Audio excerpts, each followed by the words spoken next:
இப்பொழுது அப்படியே நேராக டாபிக் வந்துடலாம். ஷேர் மார்க்கெட்டை பற்றி தான் இப்போ பேசிகிட்டு இருக்கிறோம். ஒரு 5 நிமிஷத்தில் நீங்கள் ஃபண்டமெண்டலாக நீங்களே பார்த்துக்கலாம். எப்படின்னு கேட்டிங்கன்னா, அது மணி கண்ட்ரோல், கூகுளில் போய் ஸ்க்ரீனரு, ரெண்டாவது குரோமாப், இதை இறக்கிங்க. மணி கண்ட்ரோலில் நான் பார்க்குறத பற்றி இப்போ சொல்கிறேன். ஏன்னா நான் மணி கண்ட்ரோல் தான் பார்த்துட்டு இருப்பேன். அதே சமயத்தில் நம்ம டீட்டெயிலாக பார்க்கணுன்னா ஸ்க்ரீனர் கொஞ்சம் போயிட்டு அந்த ஸ்டாக்ஸ் நேமை வந்து சர்ச் பண்ணி டைப் பண்ணோம்னா உடனே வந்துடும். இப்போ வந்து மணி கண்ட்ரோலில் போயிட்டு ஷேர் வந்து சர்ச்சுன்னு இருக்கும். அதில் வந்து என்ன ஷேர்னு பார்த்துங்க.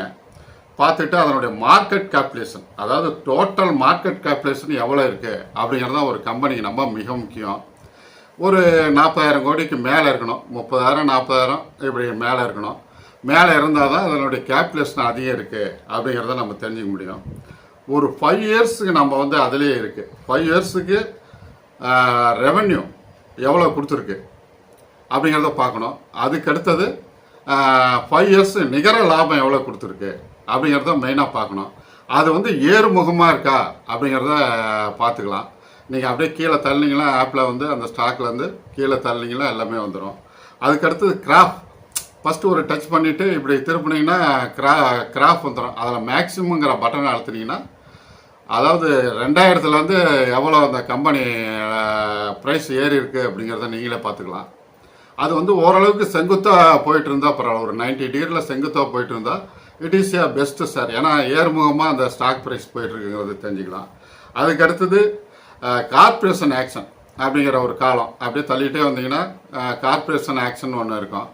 அதில் போனீங்கன்னா எவ்வளோ டிவிடெண்ட் தந்திருக்காங்க, எத்தனை தடவை ஸ்ப்ளிட் பண்ணியிருக்காங்க, என்னென்ன அதனுடைய போனஸ் எத்தனை தடவை கொடுத்துருக்காங்க அப்படிங்கிற டீட்டெயில்ஸ்லாம் வந்துடும்.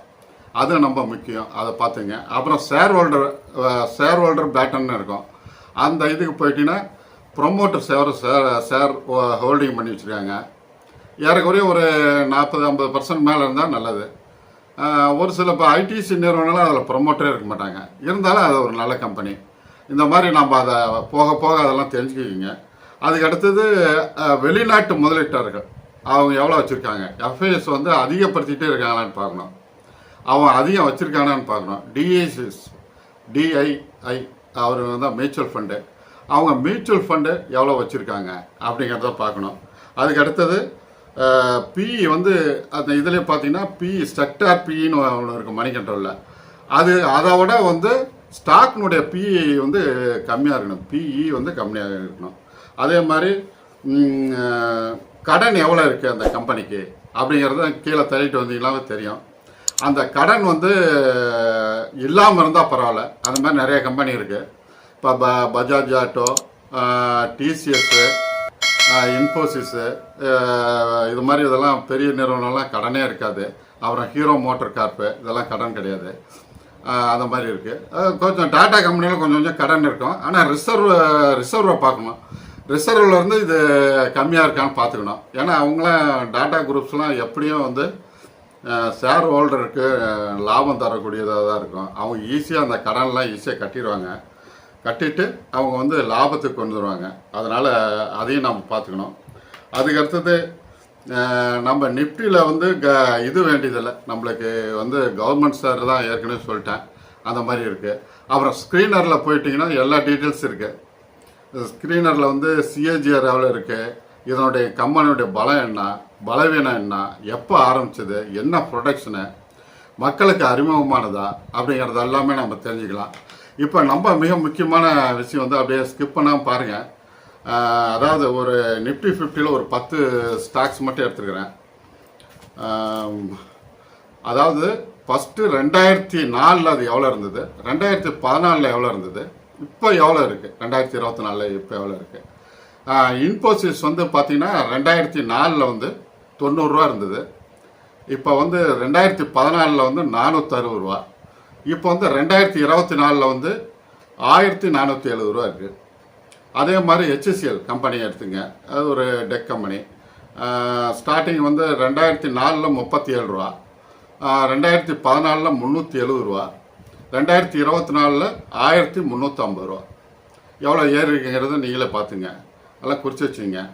ஏசியன் பெயிண்ட்ஸ் 2004 30 ரூபா, 2014 770, 2024 2800. அதே மாதிரி இது வந்து ஏசியன் பெயிண்ட்ஸ் உங்களுக்கு எல்லாத்தையும் தெரியும், மக்களுக்கு ரொம்ப அறிமுகமானது. டிசிஎஸ் இது ஒரு டெக் கம்பெனி. இது வந்து 120 ரூபா, 2004 120 ரூபா, 2014 1000 ரூபா, 2024 3900 ரூபா.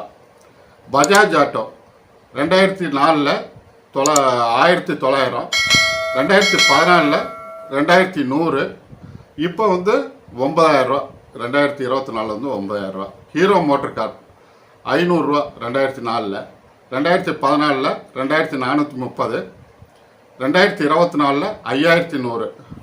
டைட்டான் கம்பெனியை பற்றி தெரியும். இது வந்து வெறும் 6 ரூபாய்க்கு இருந்தது 2004. 2014 370 ரூபா இருந்தது. இப்போ வந்து 2024 3420. இந்த ஷேர் தான் ராஜேஷ் ஜூன் வால நிறைய அதிகமாக வச்சுருக்காருன்னு வச்சுங்களேன். இந்த ஷேர் வந்து ஆரம்பத்திலே அவர் வந்து ஒரு 3 ரூபா 2 ரூபாய்க்கு வாங்கினது. இன்னமும் அவர் ஹோல்டிங்கில் வச்சுருக்காரு. அதனால தான் அவர் பணக்காரராக இருக்கார். அதுக்கடுத்து பஜாஜ் ஃபைனான்ஸ் வெறும் 7 ரூபாய்க்கு இருந்ததுங்க 2004. இப்போ 2014 வந்து 240 ரூபா. இப்போ வந்து 2024 6900. எவ்வளோ வளர்ந்துருக்குன்னு பாருங்கள். ஐடிசி வெறும் 23 ரூபா 2004. இது 2014 240 ரூபா, 2024 441. இது வந்து டிவிடெண்ட்டே வந்துடுது. 23 ரூபாய் நீங்கள் வாங்கியிருந்தீங்கன்னா டிவிடெண்ட்டே என்ன பண்ணுறான், வருஷம் ஒரு 15 ரூபா 20 ரூபா, 15 to 20 ரூபா கொடுத்துட்றாங்க. அப்போ வந்து நீங்கள் 23 ரூபா இன்வெஸ்ட் பண்ணியிருந்தீங்கன்னா அந்த டிவிடெண்ட்டே வாங்கிட்டு போயிடுறீங்க. அது இல்லாமல் இது வந்து எவ்வளோ ஏறிக்குன்னு பாருங்கள். அதே நிலமை தான் இப்பயுமே. ஐடிசி வாங்கிட்டீங்கன்னா இப்போ வந்து ஒரு 3% மேலே தரான். அது பார்த்தீங்கன்னா ஒரு 3 வருஷம் 5 வருஷம் பொறுத்திருந்தீங்கன்னா 18% 20% நம்மளுக்கு டிவிடெண்ட்டே வந்துடுது. இந்த மாதிரி இதனால தான் நான் வந்து ஐடிசியை நான் கொஞ்சம் ரெக்கமெண்ட் பண்ணுறேன். நீங்கள் கன்சிடர் பண்ணுங்கள். அதுக்கடுத்து ஸ்டேட் பேங்க் ஆஃப் இந்தியா, அது உங்களுக்கு தெரிஞ்சது தான். அது வந்து 2004 வெறும் 55 ரூபாயில் இருந்தது. இப்போ வந்து 2014 262 ரூபா, 2024 833 ரூபா. இப்போ இதெல்லாம் வந்து நோட் பண்ணி வச்சிங்க. லாங் டேர்மில் நிஃப்டியில் இருக்கிற ஷேருங்களே போதும் நீங்கள் செல்வந்தராக்கிறதுக்கு. ஷேர் எவ்வளோலாம் ஏறி இருக்கு அப்படிங்கிறது ஒரு உதாரணம் பாருங்கள். இப்போ ஏற்கனவே சொன்னீங்களா பஜாஜ் ஃபைனான்ஸ், அது வந்து 2004 7 ரூபா, இப்போ 2024 6900, 986 மடங்கு ஏறி இருக்கு அப்படின்னா புரிஞ்சுங்க. பஜாஜ் ஃபைனான்ஸ் 2004 வெறும் 10,000 ரூபா நீங்கள் முதலீடு பண்ணியிருந்தா இன்னைக்கு 98,60,000, 98,60,000 நியர்லி வந்து 1 கோடி கிடச்சிருக்கு. இது ஒரு சேரே உங்களை கோடி சொன்னாங்க இல்லைங்களா? இதனால தான் நீங்கள் செல்வந்தராகக்கூடிய இடம் வந்து நம்ம காலியாக தான் இருக்குது. நீங்கள் செல்வந்தராகக்கூடிய இடம் வந்து நம்ம காலியாக இருக்குது. அதை நோக்கி நீங்கள் பயணம் பண்ணணும். அதனால் நிஃப்டியில் இருக்கிற ஷேரை நீங்கள் இன்வெஸ்ட் பண்ணி நீங்கள் பெரிய செல்வந்தர் ஆகிடலாம். அதை நிஃப்டியில் இருக்கிற ஷேரை வந்து 3 வருஷத்துக்கு நிஃப்டியில் இருக்கிறத மட்டும் போங்க, வேறு பக்கமே போக வேணாம்.